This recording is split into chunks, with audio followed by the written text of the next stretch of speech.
আসসালামু আলাইকুম। কেমন আছেন সবাই? আশা করি সবাই ভালো আছেন। আজকে যেহেতু বৃষ্টি, তাই একটু খিচুড়ি রান্না করব। এটা প্রেসার কুকারে বসাবো। তো পরিমাণ মতো তেল দিয়ে দিলাম, একটা তেজপাতা দিয়ে দিব, পেঁয়াজ কুচি, পরিমাণ মতো লবণ।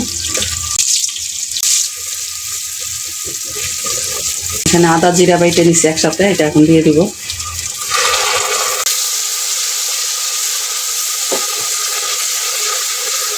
দিয়ে দিব হলুদের গুঁড়া পরিমাণ মতো, দিব মরিচের গুঁড়া, গুঁড়াটা আরেকটু দিব, কম হয়ে গেছে। আর একটু ধনিয়া গুঁড়া দিব, অল্প পরিমাণ পানি।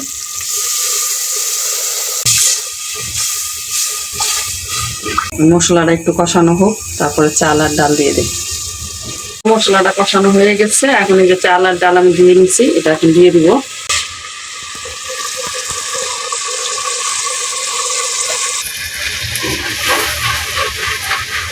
চালটা একটু কষায় নিব মশলার মধ্যে।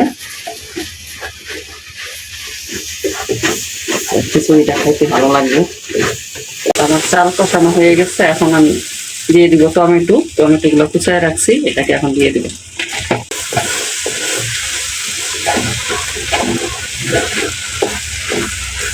এই যে গরম মশলা দিয়ে দিব এখন। মশলার গুঁড়া আর একটু দিয়ে দিব।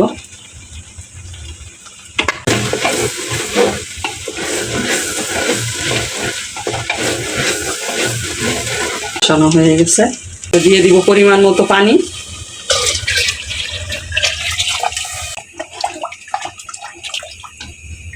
কুকারের খিচুড়ি সময় কম লাগে, 1 থেকে 2টা বাসি দিলেই নামায় নেবেন। প্রেসার কুকারের খিচুড়ি খাইতে অনেক মজা, অনেক টেস্ট। এভাবে করে যদি রান্না করেন, আশা করি অবশ্যই ভালো লাগবে খেতে। যারা এখনো রান্না করেন নাই তারা করবেন। তো ঢাইকে দিলাম, 2টা বাসি দিলে আমি নামায় নিব।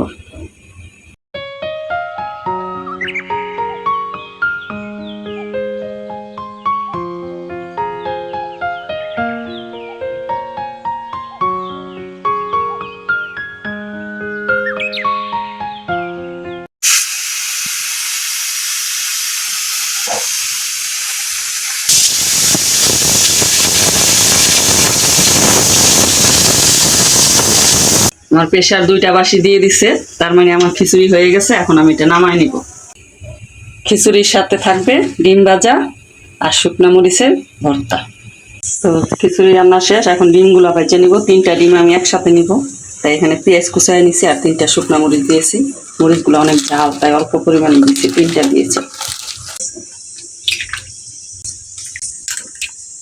3টা ডিম আমি একসাথে মাখায় নিব।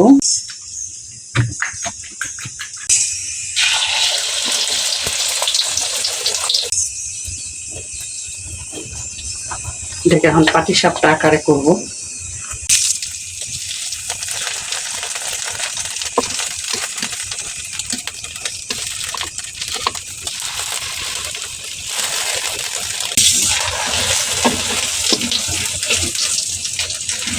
তো ভর্তার জন্য শুকনা মরিচগুলা ভেজে নিচ্ছি।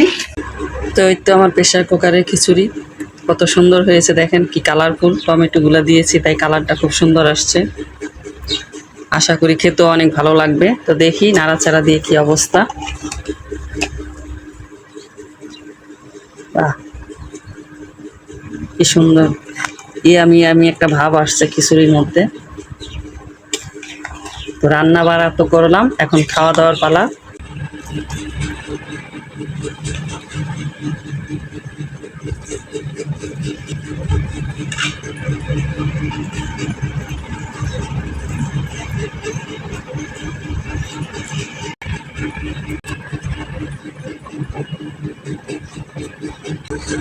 তো এই তো খিচুড়ি রেডি। তো বৃষ্টি বৃষ্টি মানিয়ে খিচুড়ি। বৃষ্টি হলে অবশ্যই এইভাবে করে খিচুড়ি রান্না করে খাবেন। আর যদি চট জলদি রান্না করতে চান তাহলে অবশ্যই প্রেসার কুকারে রান্না করবেন, যেভাবে আমি করেছি। তো খেয়ে দেখবেন, অবশ্যই ভালো লাগবে আশা করি। তো ভিডিওটা এই পর্যন্তই। সবাই ভালো থাকবেন, সুস্থ থাকবেন। আল্লাহ হাফেজ।